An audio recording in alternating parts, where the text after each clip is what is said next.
Kaman sobahi. सब लोग को परमेश्वर ने लाया। Deu tribe lo malam efficiency. इसलिए प्रभु यीशु का महिमा हो। Telong kabura meu try jisu. फिर मैं पास्टर एसवार को मैं धन्यवाद देता हूँ। Ti ai kublai pastor. जब पास्टर ने अपना ये अच्छा अवसर ये समय उसने ये सब इसने किया है। Ibla penbet ya kari kaji syakri baro hang ni. परमेश्वर ने जो उसको मदद किया है इसके जरिए ये सब उसने रेडी किया है कि आप लोग परमेश्वर के वचन में लो। Deu try ke bla buak karo je i ban pen kre ini ke baro khnang bakal lo kaji kar kui pilang baro. उसका टीम को मैं धन्यवाद देता हूँ। Tengok ai kublai ta pilang baro. जो विश्वासी लोग इधर में है Yang ti bangai bara berdekat bang yang ni. आप लोग का बीच में ये सोच समाचार लाने चाहते हैं। Ya ba pilak ke baro ere khubar ba bha. प्रभु यीशु की महिमा हो। Kalong kabura meu try jisu. पहले हम प्रभु यीशु का वचन को देने से पहले हम प्रार्थना करेंगे Te shoban ai ka tin ke jong play kan pendam ke ताकि jing प्रभु toy. का आत्मा हमारा बीच में रहे। Khana bau kaji pen slep jong mesti ba khol kalong ke jing ke jong. हम सबको परमेश्वर का आशीष से मालामाल करें। Khanang ba ke bara kalong ke pen slep ke kaji kar khu ke jong try. प्रार्थना करेंगे। To ini pendam la. स्वर्गीय पिता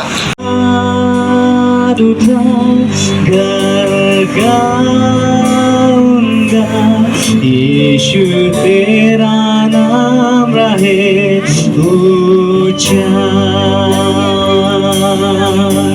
Ngandra kikti bad ngandrai kerteng jisulong halor barong ngara kikti ngandra kikti bad ngandrai kerteng jisulong halor barong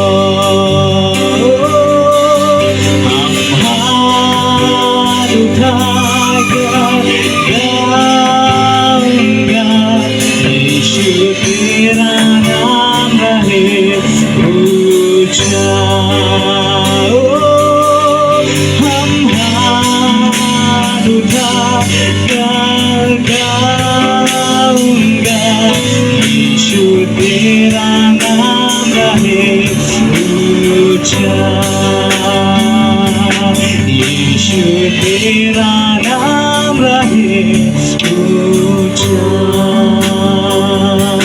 यीशु तेरा नाम रहे ऊंचा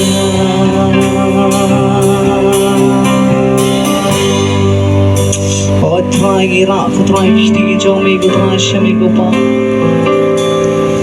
Watan krau kutrai Pemirai tamame kutrai uglai kutrai wadai hok kutrai banyo kutrai ke chinyaro kutrai Wadai tamame kutrai uglai wadai hok kutrai banyo kutrai ke chingmani kutrai jisu Kutrai yang kublai shibon kutrai ni ke chanmi kutrai ke chingmani kat ke chonai kutrai Kutrai ida Aigu yami kutrai yang kublai shibon kutrai unasi mucamai kutrai Halo jisu Kutrai ka pobedang sahabat kutrai naiti pat shami kutrai ke chingaman ke chami kutrai Kutrai iyong kaburang paro kutrai Iya shami batang shami bali hok kutrai bali hok kutrai kaburang pagkachikilan burang paro kutrai Amen Hallelujah Heroi try Tene ka chanmi naiti pat shami Special